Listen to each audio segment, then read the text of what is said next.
Christina Brown here with the Brown team to talk all about credit today. Credit is necessary in order to make these large purchases. However, there's a lot you need to know, and we should all educate ourselves to make sure we are doing the absolute best we can with our credit and utilizing it in the correct way to where it can be a benefit to us. So of course, anytime you're making a purchase, a vehicle, a home, even if you're shopping insurance, talking about doing mortgage rates, of course the first thing you're going to look at is your credit score.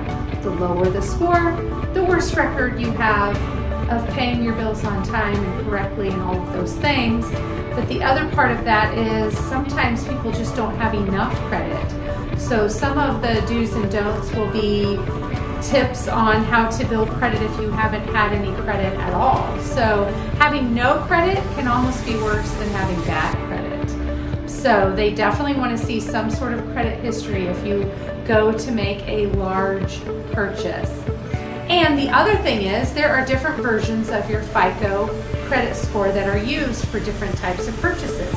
For example, for revolving credit that involves like just getting a credit card, they are looking at a totally different version of your FICO score versus when you go and buy a vehicle. And that FICO score is completely different than when you go to buy a house. So there's so many different factors that go in. We've had people say, ooh, my credit score was 780 when I went to buy this truck last week. And then you come in here and you apply for a mortgage and your credit score comes back at 730 and you're like, what in the world? Again, it's because of the version of the score that they are using for different kinds of purchases that you are looking to make. So, all credit scores are not created equal. It depends on what you are applying on credit for. For those newbies that may not have any credit or not enough credit, you need to build trade lines. You need to build your credit. You need to open up a couple of credit cards. Don't be frivolous and charge up a bunch of things and go buy a new wardrobe and shoes and jewelry and all of those things and go on vacation because you have to pay them back, or that doesn't help your credit score and you're just racking up debt. There is a way to do it and a way to do it right. So for those purchases that you would be making anyway, groceries, gas, those types of things, charge those on a credit card.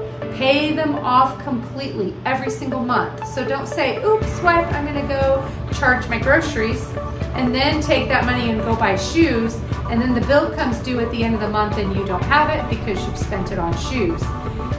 Bad way, bad thing to do. So you want to really think through and use it wisely. Also, if you're a parent and you trust your children, add your children onto your credit cards.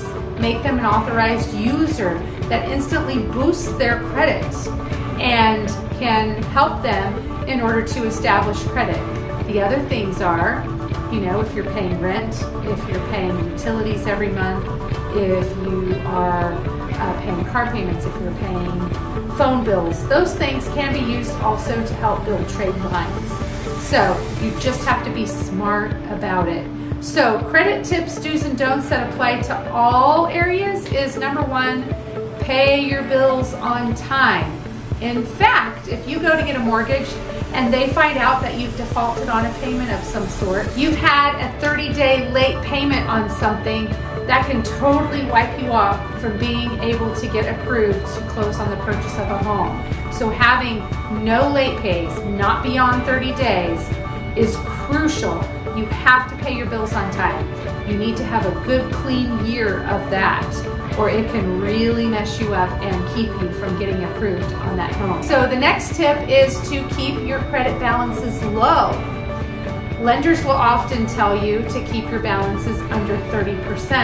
And this is under 30% of what your full loan is for. So for example, if you have a credit line of $1,000, you want to keep your balance at $300 or less. Don't go over that or it will lower your score, right? It will drop those numbers and it can hurt you.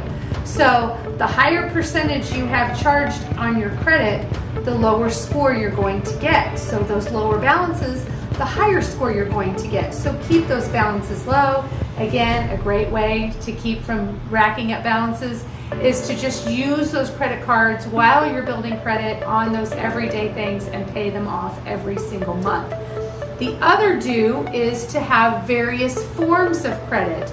Don't have all of your credit be just from credit cards, right? That's revolving credit. You need to have a car loan, you need to have revolving credit, you need a good variety of credit that also boosts your credit score. So some great do's.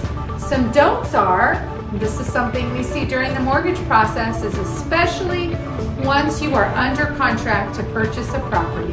Even if you get pre-approved and you're shopping for a property, do not go out and apply for new credit. Don't open new credit lines. Don't go buy furniture. Don't go buy appliances. Don't even apply for the credit at any of these places, because that can ruin your chances of closing on a home. Don't go out and buy a car. That's a typical thing. Sometimes we have people that will, I went and bought a car while we're under contract. That can totally kill a deal. And of course, remember, don't make any late payments, because that also shows up negatively and lowers your credit score. And the other thing is, of course, don't go over your credit limit. So if you know your limit's $1,000, don't try to charge more than $1,000. Sometimes the sell will get approved, but it is not good on your credit. So remember, we're thinking credit score do's and don'ts. And of course, there's many more, but I narrowed it down to like the absolute top things I see over and over and over again.